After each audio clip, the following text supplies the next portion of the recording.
Hello everyone, welcome back to my channel. তোমরা সবাই কেমন আছো? আশা করি সবাই খুব ভালো আছো। আমিও কিন্তু ভীষণ ভালো আছি। চলে এসেছি কিন্তু তোমাদের জন্য আরও একটা নতুন ব্লগ নিয়ে।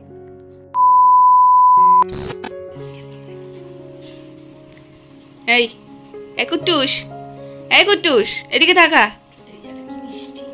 এইদিকে তাকা, শোনো।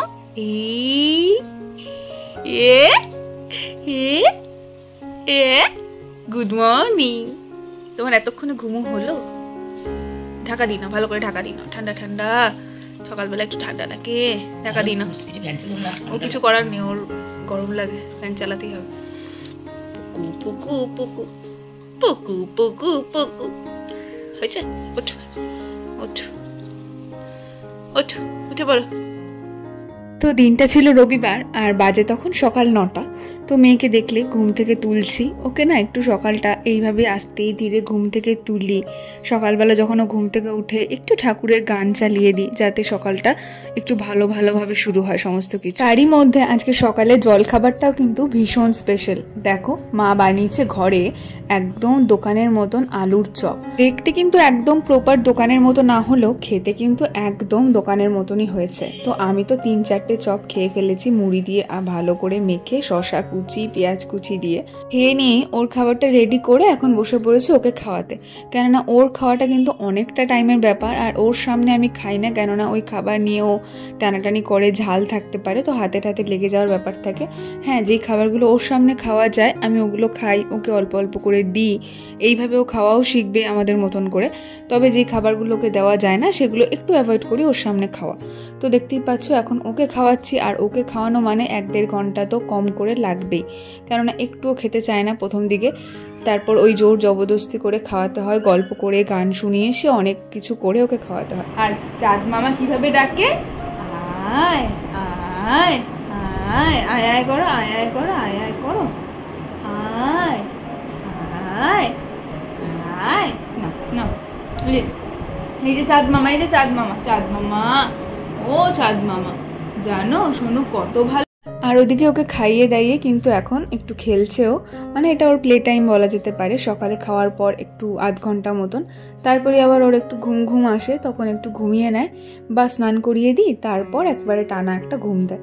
আর এদিকে দেখো ওষুধ খেয়ে মুখের মধ্যে চারিপাশে লাগিয়েছে। ওকে ওষুধ খাওয়ানোটাও যেন একটা বিশাল বড় যুদ্ধ। মিষ্টি ওষুধও একদমই খেতে চায় না, আর তেতো হলে তো কথাই না। তো যাই হোক, কিছু করার নেই, ভিটামিন বা আয়রন এই ধরনের ওষুধ তোকে খাওয়াতেই হবে, অন্তত একটা বছর তো টানা কন্টিনিউ করতেই হচ্ছে।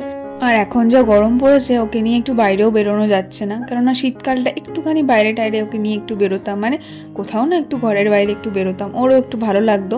কিন্তু এখন যে পরিমাণ বাইরে রোদ, ওকে নিয়ে গেলে ওর তো শরীর খারাপ করবেই, যেই নিয়ে বেরোবে তারও শরীর খারাপ হয়ে যাবে।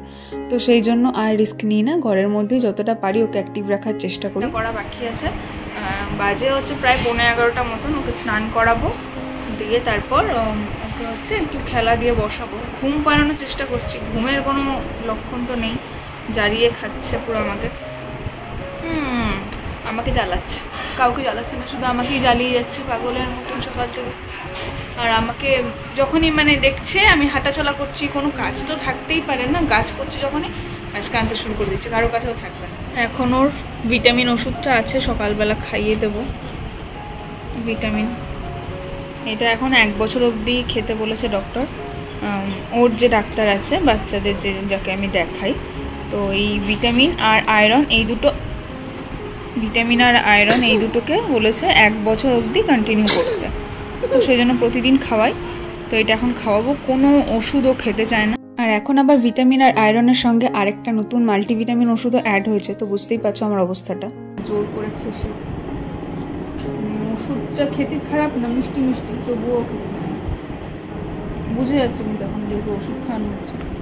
এই যে এই যে এই যে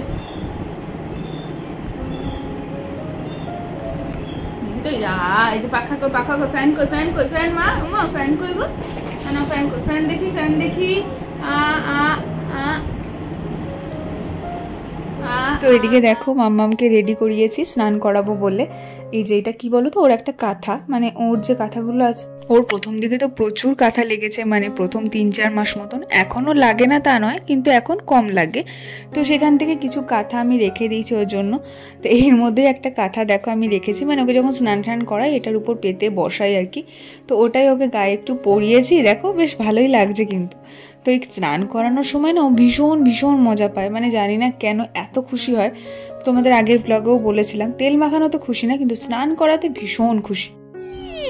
নিজে নিজে মুছে নিয়েছি আমি, নিজে নিজে মুছে নিজে চান করলে, আমাকে কাউকে মুছতে হয় না, নিজেই চান করলে মুছে নিয়েছি।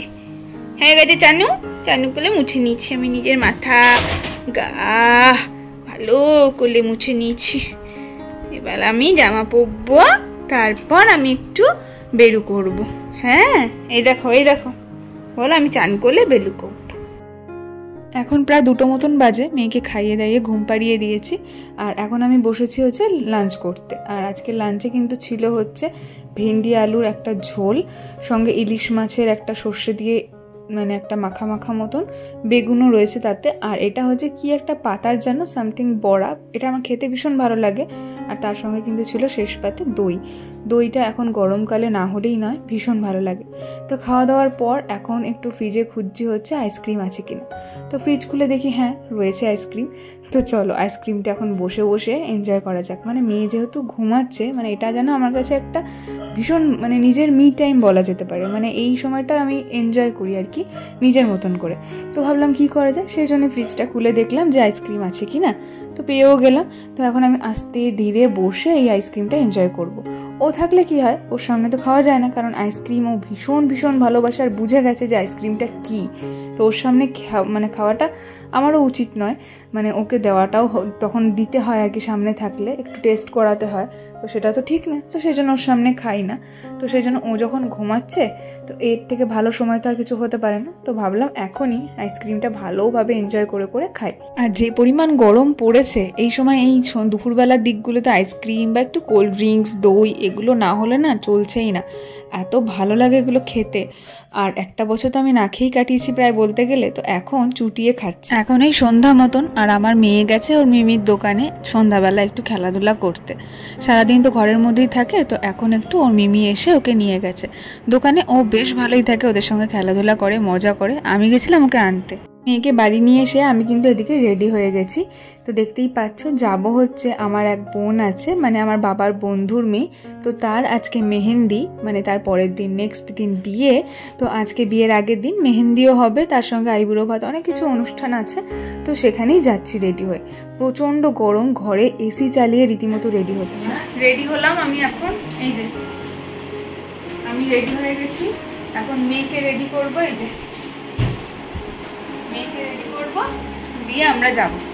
আর আমি মোটামুটি রেডি, একটা অর্গানজা শাড়ি পরেছি, তার সাথে একটু চুলটা খোলা রেখেছি, একটু পরেই বেঁধে নেবো, যা গরম বাইরে, এখন তো ঘরে এসে চলছে তাই। আর ওকে একটুখানি এই যে এই জামাটা ওকে পরিয়ে দেবো, এই যে রেড কালারের জামাটা পরাবো। কালকে আরও জামা পরাবো, আজকে যেহেতু বিয়ের আগের দিন সেজন্য আজকে এই জামাটা পরবো, কালকে আরও অন্যরকম অনেক জামা পরাবো আর কি। তো চলো ওখানে গিয়ে দেখা হচ্ছে। তো বেরিয়েও পড়েছি আমি, মা আর মেয়ে 3জনে মিলে। তো বেশি দূর না, আমাদের বাড়ির একদমই সামনে। তো চলেও এসেছি প্রায়, মানে 2টো গলির পরেই ওদের বাড়িতে। আর বিকেল থেকে মেয়েটার শরীরটাও খুব একটা ভালো না, গাটা ম্যাচ ম্যাচ করছে। তো এখন একটু শরীরটা ঠিকঠাক ছিল বলে ওকে নিয়ে একটু বেরোলাম। ওরও একটু বাইরে বেরোতে ভালো লাগে, ঘরের মধ্যে একঘেয়ে ওরও ভালো লাগে না, ওর ভালো লাগার জন্য একটু বেরোনো। আর তাছাড়া আমারও একটু বেরোনো হয় এই ফাঁকে আর কি। তো এদিকে কিন্তু এসে দেখি দেখো মেহেন্দির প্রিপারেশন একদম রেডি।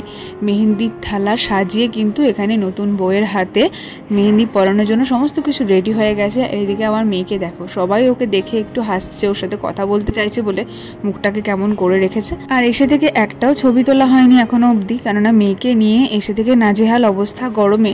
তো ছবি টবি কিছু তুলিনি বলে নিজেই এসেছি একটু ব্যালকনিতে ওদের বাড়িতে একটু ছবি তুলবো বলে। আর এখানে এসে দেখো ব্যালকনিটায় দাঁড়িয়ে কি সুন্দর একটা দৃশ্য দেখতে পেলাম। এই যে ওদের বাড়িটা আলো দিয়ে সাজিয়েছে, কি ভালোই না লাগছে উপর থেকে।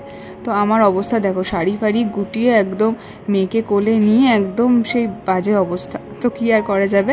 এদিকে কয়েকটা ছবি আমি তুলে নিয়েছি ওই কোনো রকম। তারপরে যে বিয়ের মণ্ডপটা যেখানে করেছে তো সেখানে সবাই মিলে বসে আছি আর কি। আর যে পরিমাণ গরম, মানে ফ্যান ছাড়া বা ফ্যানের সামনে ছাড়া বসাই যাচ্ছে না। তো একটা ফ্যান দেখে তার সামনেটা করে আমি আর মেয়ে বসেছিলাম। আর ওই দিকে দেখো ব্রাইডকে কিন্তু মেহেন্দি পরানো অলরেডি শুরু করে দিয়েছে। তো মেয়ে এত বিরক্ত করছিল, মানে ও বিরক্ত করতো না, গরমটার জন্য ওরও কষ্ট হচ্ছে, ইভেন আমাদেরই কষ্ট হচ্ছে, ওকে কি বলবো বলো। তো সেই জন্য এখানে চটপট করে প্রোগ্রাম যা যা হচ্ছে ওই একটুখানি অ্যাটেন্ড করে একটু খাওয়া দাওয়া করেই কিন্তু আমরা বাড়ি চলে গেছিলাম। তো তোমাদের তাও চারপাশটা একবার ভালো করে দেখিয়ে দিলাম। দেখো সবাই বসে রয়েছে এখানে, ব্রাইডকে মেহেন্দি পরাচ্ছে। তো এটা একটা ভালো লাগছিলো জিনিসটা দেখতে। থাকার ইচ্ছে ছিল কিন্তু কি করব বলো, মেয়েটার শরীরটা ভালো না, তাই চলে যেতে হচ্ছে। এখন আসলে মেয়ের সময় মতো কিন্তু আমাদের সমস্ত নিজেদের শিডিউল চেঞ্জ করে নিতে হয়েছে। আর তাছাড়াও শরীরটাও খুব একটা ভালো না, শরীরটাও খারাপ, জ্বর লাগছে মনে হয়, ওই জন্যই হয়তো ঘ্যান ঘ্যান করছে। তো কিছুই করার নেই, বাড়ি তো যেতেই হবে। আর আমারও সত্যি কথা বলতে খুব একটা ভালো লাগছিল না। তো চলো আজকের ভিডিও এখানেই শেষ করছি। কেমন লাগলো আজকের ভিডিওটা অবশ্যই কিন্তু কমেন্ট করে জানিও। ভালো থেকো সবাই, সুস্থ থেকো। আবার ফিরে আসবো নতুন ভিডিও নিয়ে। Till then tata.